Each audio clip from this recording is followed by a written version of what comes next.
కొన్ని సమస్యలు ప్రతి మనిషిని జీవితంలో తప్పనిసరిగా ఎప్పుడొకప్పుడు వేధిస్తాయి. ఇలాంటి వాటిలో అతి ముఖ్యమైన సమస్య ఒకటి ఉంది. ఇదే నడువు నొప్పి. ఈ నడువు నొప్పికి సంబంధించిన సమగ్ర సమాచారాన్ని, ఆయుర్వేద ఇంటి వైద్యాలని, అలాగే ఆయుర్వేద ఔషధాలని, సూచనలని, సలహాలని, ఈ మొత్తం సమాచారాన్ని ఈ వీడియోలో మనం తెలుసుకుందాం. దానికంటే ముందు అసలు ఈ నడువు నొప్పి ఎందుకు వస్తుంది అనేది తెలుసుకోవడం అనేది చాలా అవసరం. అంటే దీనికి కంట్రిబ్యూట్ చేసేటటువంటి కొన్ని అంశాలు ఉన్నాయి, కొన్ని పాయింట్లు ఉన్నాయి. వీటి మీద మీకు అవగాహన ఉండాలి. నొప్పి ఉన్నట్టుండి మొదలైందా? అలాంటప్పుడు ఈ నడువు నొప్పికి కారణం అభిఘాతాలు, ట్రామా, దెబ్బలు, ఇలాంటివన్నీ అర్థం. కాబట్టి ఇది గుర్తుంచుకోవాలి. అలాగే రెండో అతి ముఖ్యమైన పాయింట్ ఉంది. నడువు నొప్పి చాలా కాలం నుంచి ఉందా? అలాంటప్పుడు దానికి కారణం వెన్నుపూసలు అరిగిపోవడం అయి ఉండొచ్చు. అంటే స్పాండిలోసిస్ అయ్యేటువంటి అవకాశం ఉంది. అలాగే మూడోది అతి ముఖ్యమైన కారణం మీరు మర్చిపోకూడదు ఒకటి ఉంది. వెన్నుకి నిర్దేశితమైనటువంటి ఆకృతి, సహజమైన వంపులు దూరం అయ్యాయా? అలాంటప్పుడు దీనికి కారణం ఎముకల బోలుతనం అయి ఉండొచ్చు. అంటే ఆస్టియోపోరోసిస్ అన్న అయి ఉండొచ్చు, లేదా ఈ వెన్నుపూసలు కలిసిపోవటం అన్నా అయి ఉండొచ్చు. అంటే యాంకిలోజింగ్ స్పాండిలోసిస్ అయ్యే అవకాశం కూడా ఉంది. అలాగే ఇంకొక అతి ముఖ్యమైన పాయింట్ ఉంది. ఇది నిజానికి చాలా ముఖ్యమైన పాయింట్. మీరు మూమెంట్ తోటి నడువు నొప్పి ఎక్కువ అవుతుందా? అలాంటప్పుడు ఈ నడువు నొప్పికి కారణం ఈ నరం మీద ఒత్తిడి పడటం, అంటే నరువు కంప్రెషన్ అయ్యేటటువంటి అవకాశం ఉంది. కాబట్టి దీన్ని కూడా గుర్తుంచుకోవాలి. అలాగే ఇంకొక ముఖ్యమైన పాయింట్ ఉంది. మీరు దగ్గుతున్నప్పుడు, తుమ్ముతున్నప్పుడు నడువులో నొప్పి వస్తూ ఉంటుందా? ఇలాంటి సందర్భాలలో ఈ నడువు నొప్పికి కారణం వెన్నుపూసల మధ్య ఉండేటువంటి డిస్క్ జారటం అయి ఉండొచ్చు. అంటే స్లిప్ డిస్క్ అయ్యేటటువంటి అవకాశం ఉంది.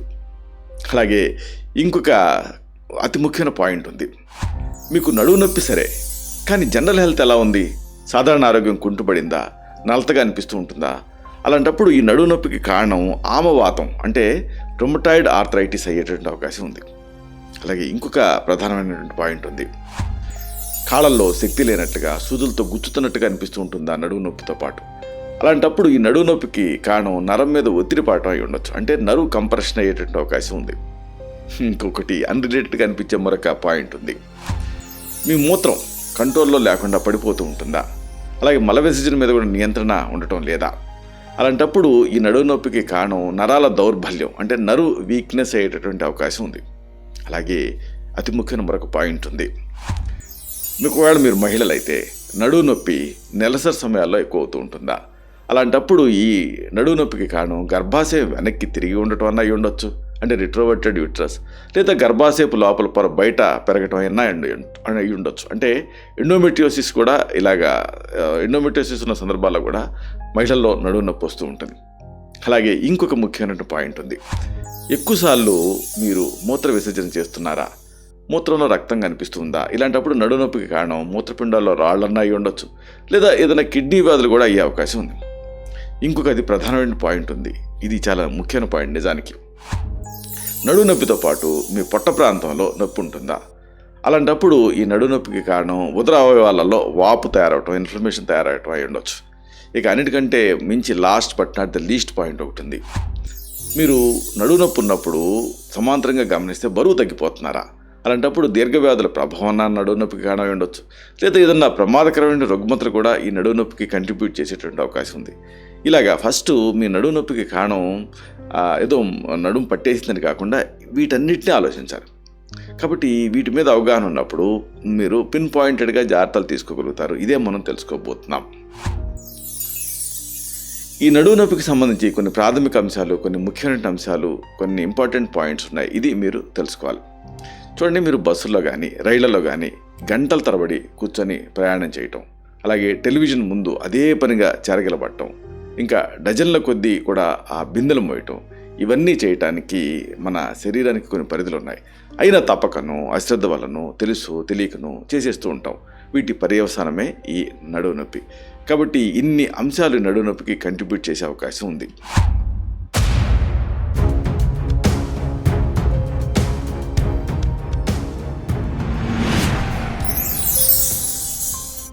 కాబట్టి వీటన్నిటిని దృష్టిలో ఉంచుకోవాలి.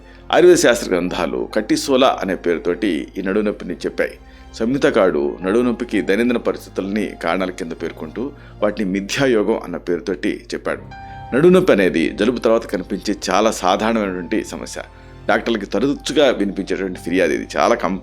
చాలా తరచుగా ఈ కంప్లైంట్ ఎదుర్కొంటూ ఉంటారు. నడుము నొప్పిని నివారించే ప్రయత్నంలో మంచి శరీర నిర్మాణాన్ని గురించి లోతైనటువంటి అధ్యయనాలు జరుగుతున్నాయి.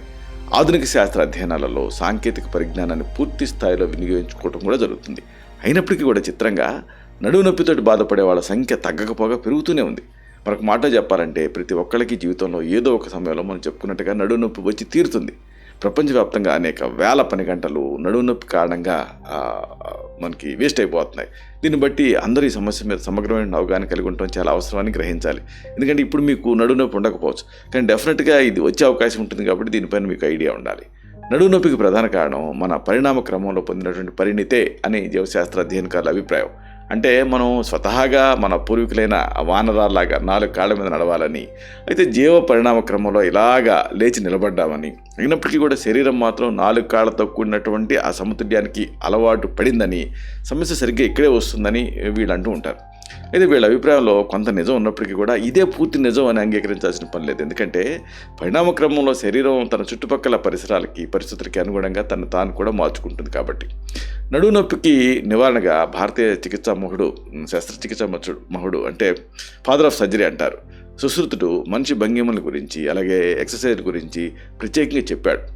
నడుముని ఆవరించుండేటటువంటి కండరాల శక్తిని పెంపొందించుకోవటం, రోజువారీ పనులను ఒక నిర్దిష్టమైనటువంటి శైలిలో చేయటం లాంటి చిన్న చిన్న మార్పులతో నడుము నొప్పి రాకుండా చూసుకోవచ్చు. ఆఫీస్లో కూర్చునే కుర్చీలని, బల్లల్ని, ఇళ్లలో వాడేటువంటి మంచాలని మనిషి శరీర శాస్త్రాన్ని ఆధారం చేసుకొని తయారు చేసుకున్న వాటిని వాడాలి. అలాగే బరువుల్ని సరైన పద్ధతిలో మోయటం కూడా నేర్చుకోవాలి. నడుము నొప్పి అంటంతోనే ముందుగా ఎవరి దృష్టి అయినా వెన్నుపూస మీదకి వెళ్తూ ఉంటుంది. పూస అనే దాన్ని మనం అలా పూస అనే అంటంలో ఉద్దేశం ఏంటంటే కొంత దీన్ని అర్థమే ఇది మనకి చెబుతూ ఉంటుంది. అంటే దీంట్లో 33 ఎముకలు పూసల దండలాగా ఒకదాని మీద మరొకటి అమరు ఉంటాయి. అంటే ఒకటే ఎముకలాగా కాకుండా ఇలాగా పూసలుగా అమరి ఉండటం వెనక కారణం ఏమిటి అంటే వెన్నును మనం వివిధ భంగంలో వంచగలుగుతాం కదా, అలాగే తిప్పగలుగుతాం కదా, కాబట్టి పూసల దండ కూడా చూడండి బెండ్ చేయొచ్చు. అందుకని వెన్ను కూడా అలా దండలాగా ఉంటుంది. ఇది ఇక్కడ అతి ముఖ్యమైన పాయింట్. వెన్ను అనేది శరీరం అగ్రభాగంలో తలకి, మధ్య భాగంలో ఆ ఛాతి ప్రాంతానికి, కింద భాగంలో తుండి ప్రాంతానికి ఆధారాన్ని ఇస్తుంది. అలాగే వీటి నుంచి ఆధారాన్ని పొందుతుంది కూడా. వెన్ను లోపల ఉండేటువంటి ఎముకలు ఒకదాని మీద మరొకటి ఒక వాషర్ పైన తిరిగేటటువంటి చక్రాల మాదిరిగా మృదులాస్థి పైన అమరి ఉంటాయి, కార్టిలేజ్ పైన. అంతేకాకుండా ఈ వెన్నుపూసలు వెన్ను పాముని అంటే స్పైనల్ కార్డ్ని నిలువునా ఆవరించి రక్షిస్తూ ఉంటాయి. ఈ స్పైనల్ కార్డ్ అయితే దీన్ని రక్షిస్తూ ఉంటాయి. వెన్నుపాము నరాల సముదాయాలతో నిర్మితం అవుతుంది. మెదడుకి అలాగే శరీర భాగాలకి మధ్య సందేశాలని ఆ సిగ్నల్స్ని వీటిని చేరవేసే వాహకం కింద పనిచేస్తుంది. ఇది అందరికీ తెలిసిందే. అయితే ఇదే సందర్భంగా ఒక ముఖ్యమైన పాయింట్ ఉంది. అసలు ఈ నడుము నొప్పి ఎక్కడి నుంచి స్టార్ట్ అవుతుంది, ఉత్పత్తి స్థానం ఏమిటి, ఇది తెలుసుకోవాలి. నడుము నొప్పి కేవలం వెన్నుపూస వల్లనే కాకుండా దాన్ని అంటిపెట్టుకుని ఉండేటువంటి నిర్మాణాల వల్ల కూడా వచ్చే అవకాశం ఉంది కాబట్టి ఆ కారణాలని అన్ని కోణాల నుంచి శోధించాల్సి ఉంటుంది. సమస్య స్వస్థానంలో కేంద్రీకృతమై ఉంటే నొప్పి ఉత్పత్తి స్థానాన్ని కనిపెట్టడం కష్టం కాదు. అయితే చాలా సందర్భాల్లో నొప్పి అక్కడే స్థానికంగా కాకుండా నరాల ద్వారా వేరే భాగాలకి సైతం ప్రసరిస్తుంది. దీన్ని వైద్య పరిభాషలో రిఫర్డ్ పెయిన్ అంటారు. అంటే సమస్య ఒక చోట ఉంటే ఫలితం మరొక చోట ఉంటూ ఉంటుంది. ఇలాంటి నొప్పికి సరైన ఉదాహరణ గృదర్శీవాతం. దీన్నే సయాటికా అని పిలుస్తారు. అంటే మామూలుగా సయాటికా గృదర్శీవాతం అని ఎందుకంటారంటే సయాటికా నొప్పితో ఉన్న వ్యక్తి వంగి నడుస్తారు వల్చాడులాగా, అంటే రాబందు లాగా నడుస్తాడు కాబట్టి గృదర్శీవాతం అంటారు ఆయుర్వేదంలో. మామూలుగా సయాటిక్ నర్వ్ అనేది నడువు ప్రాంతంలో ఉండేటువంటి ఆ వెన్నుపాము నుంచి కొన్ని పాయల కింద విడిపడి ఆ వెన్నుపూస ఎముకల మధ్య నుంచి మార్గాన్ని చేసుకొని కాలు లోపలికి ప్రవేశించి పాదాల వరకు ప్రయాణం చేస్తుంది. కాళ్ళ కదలికలకి స్పర్శగ్రహణానికి కారణం ఈ సయాటిక్ నరం. ఒకవేళ నడుము ప్రాంతంలో ఉండేటువంటి వెన్నుపూసలో ఏదన్నా అస్తవ్యస్తత చోటు చేసుకుందనుకోండి, ఈ సయాటిక్ నరం మీద ఒత్తిడి పడుతుంది. అప్పుడు నడుములో నొప్పున్నా లేకపోయినా సయాటిక్ నరం వెళ్ళినంత లెక్క వ్యాపించినంత మేర అంటే తొడ వెనక భాగం, పిక్కలు, అలాగే పాదం ఇలాంటి ప్రాంతాలలో విపరీతంగా లాగుతున్నట్టు కానీ నొప్పి సలుపుతున్నట్టు కానీ ఇలాంటి నొప్పి ఉంటూ ఉంటుంది. సరే, మరి ఈ నడుము నొప్పికి అసలైన కారణాలు ఏమిటి, ఇది తెలుసుకోవాలి. నడుము నొప్పికి ప్రధాన కారణాల కింద శరీరానికి తగిన దెబ్బల్ని, ఇన్ఫ్లమేషన్ని, వెన్నుముకకి సంబంధించినటువంటి ఆర్థరైటిస్ని పరిగణించాల్సి ఉంటుంది. నడుము నొప్పికి మరొక ప్రధాన కారణం స్లిప్ డిస్క్. ఈ వెన్నుపూస ఎముకల మధ్య ఉండేటువంటి కుషన్ లాంటి మృదులాస్తి పక్కకి వైదొలిగిందనుకోండి, వెన్నుపాము మీద ఒత్తిడిని కలిగించిందనుకోండి, దాన్ని స్లిప్ డిస్క్ అంటారు. ఈ స్థితి బరువుని ఎత్తినప్పుడు, లేదా ఉన్నట్టుండి హఠాత్తుగా లేదా అసహజంగా కదిలినప్పుడు ఇలాంటి సందర్భాల్లో వస్తూ ఉంటుంది. కొన్ని కేసుల్లో మాత్రం నడుము నొప్పి ఆమవాతం అంటే రుమటైడ్ ఆర్థరైటిస్, అలాగే క్యాన్సర్ ఇలాంటి వాటి వల్ల కూడా వచ్చే అవకాశం ఉంది. కొన్నిసార్లు కొంతమందిలో వెన్నుముక్కతో సంబంధం లేకుండా కూడా నడుము నొప్పి రావచ్చు.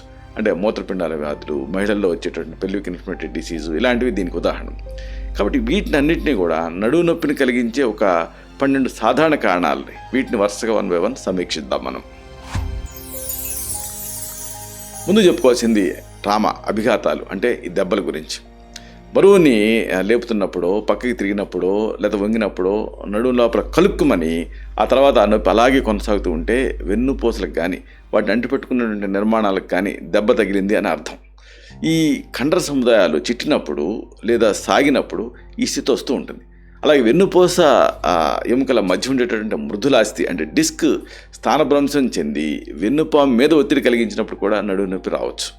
ఇంతేకాకుండా ఎముకలు ఛిద్రమై పెళిసెక్కినప్పుడు, క్యాన్సర్ కారక అంశాలు ప్రథమ దశను దాటుకొని ద్వితీయ దశలోకి ప్రవేశించినప్పుడు, అప్పుడు మెటాస్టేసిస్ లాగా బోన్లో పెరుగుతున్నప్పుడు, ఏమాత్రం అహితకరమైన కదలికలు చోటు చేసుకున్నా కానీ డిస్క్ పక్కకి తప్పుకొని నడుము నొప్పి వచ్చే అవకాశం ఉంటుంది.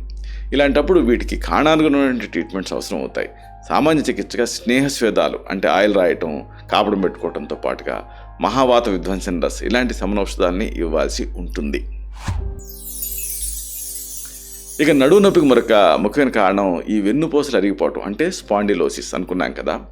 నిజం చెప్పాలంటే నడుము నొప్పి చాలా రోజుల పాటు బాధించే ఒక దీర్ఘకాలపు వ్యాధి. దెబ్బ తగిలిన తర్వాత వెన్నుపూసలను అంటిపెట్టుకుని ఉండేటువంటి కండరాలు త్వరగా పూర్వపు స్థితిని సంతరించుకుంటాయి. సంతరించుకున్నప్పటికీ కూడా వెన్నుపూసల్ని కలిపే లెగమెంట్లు కానీ లేకపోతే ఆ వ్యాధిగ్రస్తమైన జాయింట్లు కానీ అంత తేలిగ్గా సర్దుకోవు. దీనికి కారణం ఏమిటి? ఆ నిర్మాణాలకి అంతగా రక్త సరఫరా అందకపోవటమే. కాబట్టి ఇలాంటప్పుడు ఆ వెన్నుని వెనక్కి ముందుకి ఉంచుతూ వ్యాయామాలు చేయాలి. శారీరక భంగిమలను సరి చేసుకోవాలి. కుర్చీలని మంచాన్ని సరైన పద్ధతిలో వాడటం నేర్చుకోవాలి.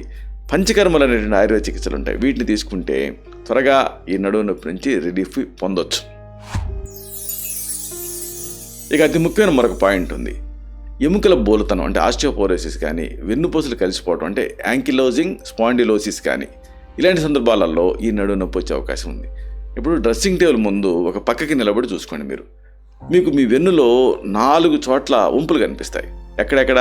ఒకటి మెడ దగ్గర, తర్వాత నడుము దగ్గర. ఇక్కడేమో ఈ వంపులు లోపలికి తిరిగి ఉంటాయి. అంటే ఆ వీపు వైపు నుంచి మీరు చూసేటప్పుడు. దీనికి విరుద్ధంగా ఈ భుజాల మధ్య ప్రాంతంలో అలాగే తుండి ప్రాంతంలో ఈ వంపులేమో వెలుపలికి తిరిగి ఉంటాయి, కనిపిస్తాయి. అయితే స్లిప్ డిస్క్ కానీ, ఆస్టియోపోరోసిస్ కానీ లేదా యాంకిలోజింగ్ స్పాండిలోసిస్ లాంటి వ్యాధులతో బాధపడే వాళ్ళకి ఈ ఆకృతి దెబ్బతింటుంది. ఎస్ టైప్ ఆకృతి దెబ్బతింటుంది. ఈ వ్యాధుల వల్ల వెన్ను చుట్టుపక్కల కండాలు బిగుసిపోతాయి. వెన్నుముక బల్లపరుపుగా తయారవుతుంది నిటారుగా. అలాగే కదలికలు కూడా కష్టమైపోతాయి. ఎముకలు ఛిద్రయుక్తం కావడం అంటే పోరస్గా మారి పెళిసెక్కడాన్ని ఆస్టియోపోరోసిస్ అంటారు. ఈ వ్యాధి గురించి చెప్పుకోవాలంటే ఈ స్థితి వచ్చినప్పుడు ఎముకల్లో సాంద్రత తగ్గిపోతుంది. దీంతో చిన్నపాటి కదలికలకి, దెబ్బలకి లేదా అకారణంగా కూడా ఫ్రాక్చర్స్ స్పాంటేనియస్గా జరిగిపోతూ ఉంటాయి. ప్రపంచవ్యాప్తంగా మన ఆసియా ఖండానికి సంబంధించిన వాళ్ళే ఈ తరహా వ్యాధితోటి ఎక్కువగా బాధపడుతున్నారని తేలింది. మగవాళ్ళ కంటే అందులో మహిళల్లో ఈ వ్యాధి ఎక్కువ కనిపిస్తూ ఉంటుంది. మహిళలు ఎక్కువగా ఈ వ్యాధి బారిన పడుతూ ఉన్నారు. అందుట్లో కూడా మళ్ళీ పొట్టిగా బక్కపలచగా ఉండే వాళ్ళకి, సంతానం లేని మహిళలకి ఈ స్థితి వచ్చే అవకాశాలు ఎక్కువ. ఆస్టియోపోరోసిస్ హిస్టెక్టమీ తర్వాత బహిష్టు ఆగిపోయేలా చేసుకున్న వాళ్ళు కూడా ఈ వ్యాధి బారిన పడేటువంటి అవకాశం ఉంటుంది. అలాగే ఇంకా పాలు, గుడ్లు ఇలాంటి కాల్షియం సంబంధమైన ఆహార పదార్థాలు కొంతమందికి పడవ, వాటిని దగ్గరికి రానివ్వరు. ఇలాంటి వాళ్ళకి కూడా విచిత్రంగా ఈ ఆస్టియోపోరోసిస్ ఉంటుంది. అలాగే ఏ పని చేయకుండా బద్ధకం గడిపే వాళ్ళకి, స్మోక్ చేసే వాళ్ళకి, ఆల్కహాల్ తీసుకునే వాళ్ళకి, ఇలాంటి అలవాట్లు ఉన్న వాళ్ళకి కూడా ఆస్టియోపోరోసిస్ వచ్చే అవకాశం ఉంది. ఇంకొకటి మీకు తెలుసు లేదో, అల్యూమినియం ఉండేటటువంటి యాంటాసిడ్స్ వాడినా, స్టీరాయిడ్స్ వాడినా అలాంటి వాళ్ళకు కూడా ఈ ఆస్టియోపోరోసిస్ అనేది రావచ్చు. ఇంతకీ చెప్పొచ్చేది ఏంటంటే ఆస్టియోపోరోసిస్లో నడుము నొప్పి ఒక లక్షణం కింద ఉంటుందని. ఇలాంటప్పుడు దీనికి సాంప్రదాయపు ఆయుర్వేద చికిత్సలు ఉంటాయి. కాల్షియం ఉండేటువంటి మందులు ఉంటాయి. ఉదాహరణకు ప్రవాళ పిష్టి, మోతీ భస్మం, కుక్కుటాండ త్వగ్భస్మం ఇలాంటి మందులు అవసరం అవుతాయి. వీటిని ప్రిస్క్రైబ్ చేయాల్సి ఉంటుంది. ఇక నడుము నొప్పి ప్రధానంగా కనిపించే వ్యాధులలో ఇంకోటి అనుకున్నాం కదా, ఆస్టియోపోరోసిస్తో పాటు యాంకిలోజింగ్ స్పాండిలోసిస్ ఇది కూడా ముఖ్యమే. అయితే ఇది రేర్గా ఉంటుంది. ఈ వ్యాధిలో వెన్నుపూసలు లేదా ఎముకలు ఒకదానితో ఒకటి కలిసిపోతాయి. ఫ్రీక్వెంట్గా వెన్నునొప్పి రావటం, అక్కడ అది కూడా మళ్ళీ పిరుదుల దగ్గర తొడల లోపలికి వెన్నునొప్పి వ్యాపించడం యాంకిలోజింగ్ స్పాండిలోసిస్లో కనిపించే ముఖ్య లక్షణం. ఇంకొక లక్షణం ఏంటంటే రెస్ట్ తీసుకున్న తర్వాత అలాగే రాత్రి నిద్ర తర్వాత ఈ లక్షణాలు ఇంకా ఎక్కువ అవుతూ ఉంటాయి యాంకిలోజింగ్ స్పాండిలోసిస్లో. పక్కటెముకలు వెన్నుపూసలతో కలిసే చోట ఈ కదలికలు నిశ్శబ్దం అయిపోయి ఛాతీ నొప్పి సైతం వచ్చేటువంటి అవకాశం ఉంటుంది. శ్వాస తీసుకున్నప్పుడు ఛాతీలో నొప్పి ఎక్కువ అవుతుందనుకోండి, అప్పుడు ఈ యాంకిలోజింగ్ స్పాండిలోసిస్ని అనుమానించాల్సి ఉంటుంది. ఎముకల అగ్రభాగంలో ముట్టుకోలేంత నొప్పి అనేది ఈ వ్యాధిలో ఎక్కువ కనిపిస్తూ ఉంటుంది. ట్రీట్మెంట్ తీసుకోకుండా అశ్రద్ధ చేశారనుకోండి, వెన్ను పొడుగునా కదలికలు తగ్గిపోతాయి, ఛాతీలో ఆ సంకోచ వ్యాకోచాలు తగ్గిపోయి గాలి పీల్చుకోవడం కష్టం అవుతుంది. అలాగే ఎక్స్రేలలో వెన్నుపూసలు మనం గమనిస్తే ఒకదాంతో ఒకటి కలిసిపోయి వెదురు బొంగు బ్యాంబూ స్టిక్ అంటారు, ఆ కణుపుల్లాగా కనిపిస్తుంది. ఇది పురోగమించే ముందుకెళ్ళిపోయేటువంటి నైజం ఉండేటువంటి ఒక మొండి వ్యాధి. ఇలాంటప్పుడు స్నేహస్వేదాలు అనే పూర్వకర్మలు, అలాగే వస్తికర్మ అనే ఒక ప్రధాన కర్మ ఉంటుంది, అంటే ఎనిమా లాంటిది. ఇలాంటి ట్రీట్మెంట్స్ తోటి, కొన్ని ఔషధాలతోటి ఈ యాంకిలోజింగ్ స్పాండిలోసిస్ తాలూకు పురోగమనాన్ని బాగా కంట్రోల్ చేసేయచ్చు. ఇంకొక ముఖ్యమైనది నరం మీద ఒత్తిడి పట్టడం, అంటే నరువు కంప్రెషన్ వల్ల కూడా నడువు నొప్పి వస్తుంది. అంటే నడువులో ఈ పొడుస్తున్నట్టుగా నొప్పి వస్తూ కదలికలతో పెరిగిపోతూ ఉంటే ఈ వెన్నుపాము నుంచి బయటకు వచ్చేటువంటి నరం మీద ఒత్తిడి పడుతున్నట్టుగా అర్థం చేసుకోవాలి. విశ్రాంతి ట్రీట్మెంట్, అంటే rest is the best treatment. అలాగే మహానారాయణ తైలం ఇలాంటి ఔషధ నూనెల్ని 3 రోజుల్లోగా ఈ నొప్పి ప్రయోగించాలి. అంటే 3 days పాటు కంటిన్యూస్గా ప్రయోగించాలి. అప్పుడు ఒకవేళ ఇలాంటి నడువు నొప్పి తగ్గిందనుకోండి, సాధారణ కండాల నొప్పి అనుకోవాలి. లేని పక్షంలో వైద్య సలహా తీసుకోవడం అనేది అవసరం. ఇంకొకటి వెన్నుపూసల మధ్య ఉండేటువంటి డిస్క్ జారటం, అంటే స్లిప్ డిస్క్ వల్ల కూడా ఈ నడువు నొప్పి రావచ్చు. అంటే వెన్నుపూసల మధ్య ఉండేటువంటి మృదు ఆస్తి ఉంటుంది కదా, అది పక్క తప్పుకున్నప్పుడు వెన్ను అంతర్భాగంలో ఉండేటువంటి జాగా తగ్గిపోతుంది, ఇరుగ్గా మారుతుంది. తగ్గటం, అలాగే తుమ్మటం ఇలాంటివి చేసినప్పుడు అంతర్గతంగా ఒత్తిడి పెరుగుతుంది. వెన్ను ప్రాంతానికి ప్రసరించి అది పొడుస్తున్నట్టుగా నొప్పి వస్తుంది. దీనికి కటివస్తి అని ఒక ఆయుర్వేద ట్రీట్మెంట్ చేస్తే మంచి ప్రయోజనం ఉంటుంది. అంటే వేడిగా ఉండేటువంటి ఔషధ తైలాన్ని నడుము మీద ఒక నిర్ణీత సమయం పాటు ప్రయోగించడాన్ని కటివస్తి అంటారు. ఇంకోటి ఆమవాతం, అంటే రుమటాయిడ్ ఆర్థరైటిస్లో కూడా ఈ నడుము నొప్పి వచ్చే అవకాశం ఉంది. అంటే నడుము నొప్పితో పాటు జ్వరం, బరువు తగ్గటం, రక్తహీనత, నీరసం ఇలాంటివి కనిపిస్తూ ఉంటే ఇతర శారీరక వ్యాధుల గురించి ఆలోచించాల్సి ఉంటుంది. ఆమవాతం, అంటే రుమటాయిడ్ ఆర్థరైటిస్ అనేది దీనికి బెస్ట్ ఉదాహరణ. ఆమవాతంలో ఏం జరుగుతుందంటే కళ్ళు, ఊపిరితిత్తులు, గుండె, ఎముకల్లో ఉండేటువంటి మూలగా ఇలాగ అనేక శారీరక భాగాలు వ్యాధిగ్రస్తం అవుతూ ఉంటాయి. జీర్ణ వ్యవస్థలో లోపాలు కూడా వస్తూ ఉంటాయి, విరేచనాలు అవుతూ ఉంటాయి, అజీర్ణం లాంటివి కూడా కనిపిస్తూ ఉంటాయి. ఈ వ్యాధికి ఒక ప్రధాన కారణం ఏంటంటే ఆటోఇమ్యూనిటీ, అంటే శరీరపు స్వీయ రక్షణ వ్యవస్థ లోపభూయిష్టంగా మారటం. అంటే మన వ్యాధి నిరోధక శక్తి మనమైనా దాడి చేయటం. శరీరంలో ఉండేటువంటి ప్రతిరక్షక కణాలు శరీరపు స్వంత కణాలను బయట వాటి కింద అనుకొని పారదోలే ప్రయత్నం చేయటంతో ఈ సమస్య అనేది స్టార్ట్ అవుతుంది. దీంతో శరీరంలో వాపు, జ్వరం ఇలాంటివి, అంటే రుమాటిక్ ఫీవర్ అంటారు, ఇలాంటివి స్టార్ట్ అవుతాయి. ఈ లక్షణాలు ఒకేసారి కాకుండా దీర్ఘకాలం పాటు రిపీట్ అవుతూ ఉంటాయి. ఇలాంటప్పుడు ఈ పంచకర్మలతో పాటు ఈ వ్యాధిలో మహావిశ్వకర్మ తైలం, ధన్వంతరి తైలం, క్షీరబలా తైలం, సింహనాథ గుగ్గులు, మహాయోగరాజు గుగ్గులు ఇలాంటి ఔషధాలని ప్రిస్క్రైబ్ చేయాల్సి ఉంటుంది. మంచి ఫలితాలు ఉంటాయి. అంతేకాకుండా యోగా, మెడిటేషన్ ఇలాంటివి కూడా ఈ వ్యాధి నుంచి ఫాస్ట్గా బయటపడటానికి, కోలుకోవటానికి సహకరిస్తాయి. ఇక అతి ముఖ్యమైనది నరం మీద ఒత్తిడి పడటం, అంటే నరువు కంప్రెషన్ వల్ల కూడా నడువు నొప్పి రావచ్చు. అంటే కాళ్ళలో బలం లేనట్టుగా, సూదులతో గుచ్చుతున్నట్టుగా అనిపిస్తూ ఉంటే ఎగువ నరాల మీద ఒత్తిడి పడుతుందేమో చూడాల్సి ఉంటుంది. సాధారణంగా స్లిప్ డిస్క్ అంటారు, అంటే ఈ డిస్క్ స్లిప్ అయినప్పుడు ఈ రకంగా జరుగుతూ ఉంటుంది. దీన్ని అశ్రద్ధ చేశారనుకోండి, క్రమంగా కండాలలో పట్టు తప్పిపోవటం, కాళ్ళు అచేతనంగా మారిపోవటం లాంటివి కూడా జరగవచ్చు. దీనికి వార్చింతామణి రసాయలాగా రాజౌషధాలని ప్రిస్క్రైబ్ చేయాల్సి ఉంటుంది. ఇంకా అతి ముఖ్యమైనది నరాల దౌర్బల్యం, అంటే నరువు వీక్నెస్ వల్ల కూడా నడువు నొప్పి వస్తూ ఉంటుంది. అంటే ఈ స్థితి కూడా డిస్క్ స్థానభ్రంశం చెందడం వల్ల వస్తూ ఉంటుంది. అయితే ఇతర స్థితిగతులన్నింటిలో కూడా దీన్ని చాలా ముఖ్యమైన కింద మనం అనుకోవాలి.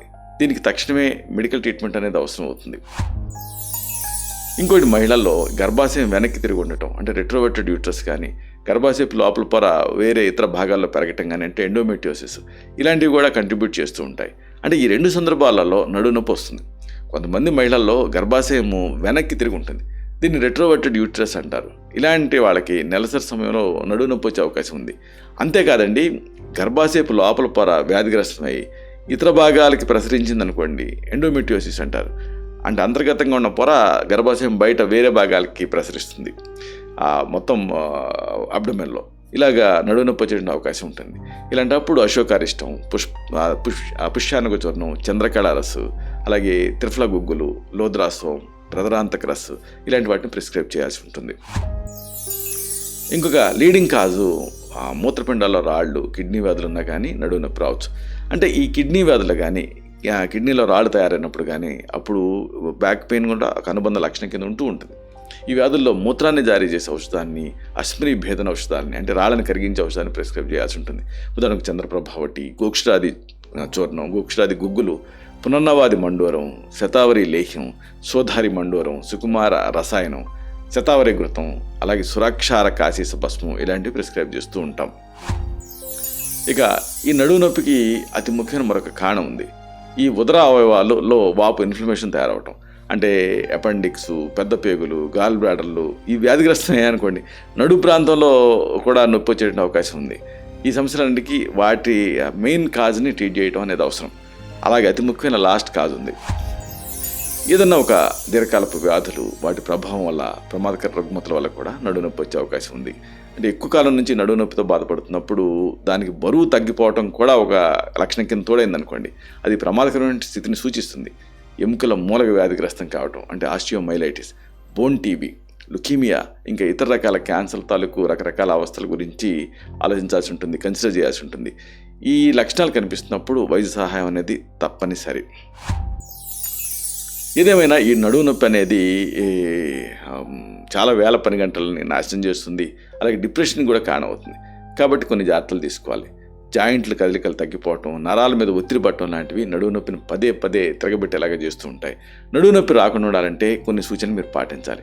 ఒకటి, నడుము నొప్పికి నివారణగా చికిత్సగా దశమూలాలని, సొంటిని వాడుకోవచ్చు మీరు. అంటే వీటిని డికాక్షన్లా కాచి పూటకి 5 చెంచాల చొప్పున డికాక్షన్ని 2 చెంచాల వంట ఆముదంతో కలిపి తీసుకోవాలి. దీంతోపాటు త్రయోదశాంగ గుగ్గులు అనే మందుని లోపలికి, మహానారాయణ తైలం అనే ఔషధాన్ని ఎక్స్టర్నల్గా వాడాల్సి ఉంటుంది. ఇక మోసే వాటి విషయంలో కూడా మీరు కొన్ని అంశాలను దృష్టిలో పెట్టుకోవాలి. బరువుల్ని, బ్యాగుల్ని, సూట్ కేసుల్ని మోయాల్సి వచ్చినప్పుడు ఒక చేతితో కాకుండా 2 చేతులతో పట్టుకోండి. బరువులతో చాలా దూరం నడవాల్సి వచ్చిందనుకోండి, మధ్య మధ్యలో సేదతీరే వరకు మీరు ఆగుతూ ఉండటం అనేది అవసరం. అలాగే కూర్చునే విషయంలో కూడా స్టూల్స్ మీద, బ్యాక్ రెస్ట్ లేని ఆసనాల మీద కూర్చోకండి. కుర్చీలో కూర్చునేటప్పుడు నిటారుగా కూర్చోండి. పాదాలని నేల మీద ఇలా బల్ల పరుపుగా ఆనించండి కూర్చున్నప్పుడు. చేతుల్ని హ్యాండ్ రెస్ట్ల మీద కానీ లేదా ఒళ్ళో కానీ పెట్టుకొని కూర్చోండి. అలాగే పడుకునేటప్పుడు కూడా స్థిరంగా ఉండే కాయర్ పరుపును వాడండి. ముఖ్యంగా పరుపు కింద ఉంటుందే ఆ బేస్ గట్టిగా ఉండాలి. ప్లైవుడ్ అయితే మంచిది. ఇక బరువుని ఒకవేళ మోయాల్సి వచ్చిందనుకోండి, అప్పుడు మీరు ఏం చేస్తారంటే వంగకండి, కాళ్ళను ఎడంగా పెట్టి నడువు నిటారుగా ఉంచి మోకాళ్ళ దగ్గర ముడిచి బరువుని శరీరానికి దగ్గరగా పట్టుకొని లేపండి. అచ్చం వెయిట్ లిఫ్టర్లు బరువుని ఎలా లేపుతారో అలాగా ముందుకి వంగని బరువుల్ని లేపకండి. అలాగే చెప్పుల విషయంలో హై హీల్స్ చెప్పులు వాడకండి, ఎందుకంటే నడిచేటప్పుడు హై హీల్స్ శరీరాన్ని ముందుకు ఉంచుతాయి. దీంతో ఏం జరుగుతుంది, నడుము ప్రాంతంలో వెన్ను మరింతగా వంకర తిరుగుతుంది, నడుము నొప్పి ఎక్కువ అవుతుంది. ఇక పక్క మీద పడుకున్నప్పుడు సాధ్యమైనంత వరకు వెల్లికిలా పడుకోండి. మెడ వంపు కింద, మోకాళ్ళ కింద మెత్తటి పెద్ద దిండ్లు అమర్చుకోండి. మెయిన్గా మోకాళ్ళ కింద పెద్ద దిండు అమర్చుకోవాలి, మెడ కింద చిన్న దిండు అమర్చుకోవాలి. ఇలా చేస్తే ఏం జరుగుతుంది, నడుము ప్రాంతపు ఆ ఖండాలు ఒత్తిడికి గురి కాకుండా ఉంటాయి. ఇక నడుము నొప్పి తీవ్రంగా ఉందనుకోండి, అప్పుడు దుస్తులు ధరించాల్సి వచ్చిందనుకోండి, అప్పుడు మీరు ఒంగోని ధరించకండి. ఉదాహరణకు ఏదన్నా ఇన్నర్స్ వేసుకోవాలి, లేకపోతే ప్యాంట్ తొడుక్కోవాలి. అలాంటప్పుడు పడుకునే తొడుక్కోండి. ఇక పక్క నుంచి లేచేటప్పుడు 2 లేదా 3 దశల్లో లేచి కూర్చోండి, ఒక్క ఉదుటిన లేవకండి. ఇక గర్భధారణ సమయంలో మహిళలైతే ముఖ్యంగా చివరి 3 మాసాలలో చాలామందికి నడుము నొప్పి వస్తూ ఉంటుంది కదా. గర్భాశయంలో శిశువు పెరుగుతున్నప్పుడు ఇలా జరుగుతూ ఉంటుంది. అంటే పెరిగే కొద్దీ తల్లి భంగిమలో మార్పు చోటు చేసుకుంటూ ఉంటుంది. గర్భస్థ శిశువు బరువుని బ్యాలెన్స్ చేయడం కోసం తల్లి వెనక్కి వంగాల్సి వస్తుంది. దీంతో నడుము పైన అదనపు భారం పడుతుంది. ఇలాంటప్పుడు నిటారుగా నిలబడి నడుము మీద చేతులు ఉంచుకొని బలంగా శ్వాస తీసుకొని అప్పుడు వెనక్కి వంగండి. ఇలా రోజుకి 10 సార్లు చేస్తే నడుము నొప్పి గర్భధారణ తగ్గుతుంది. ఇంకోటి, నడుము నొప్పి కొత్తగా మొదలైందనుకోండి, అప్పుడు ఐస్ ప్యాకుల్ని దీర్ఘకాలం నుంచి బాధిస్తున్నప్పుడు వేడి కాపడాలని ప్రయోగిస్తే మంచి మార్పు కనిపిస్తుంది, మజిల్స్ రిలాక్స్ అవుతాయి. నడుము నొప్పి ఎక్కువ కాలం నుంచి బాధిస్తున్నప్పుడు ముందుకి వెనక్కి ఈ వెన్నును వంచుతూ చేసేటువంటి ఎక్సర్సైజ్లు ఉంటాయి, అలాగే యోగాసనాలు ఉంటాయి. వీటితోటి మంచి ఫలితం ఉంటుంది. ఇలాగ ఈ నడుము నొప్పి మీ కదలికల్ని తగ్గించేసినప్పుడు, మీ మొబిలిటీని నాశనం చేసినప్పుడు ఏమాత్రం దిగులు పడకండి, కంగారు పడకండి, జీవితం వేస్ట్ అని డిప్రెస్ అవ్వకండి.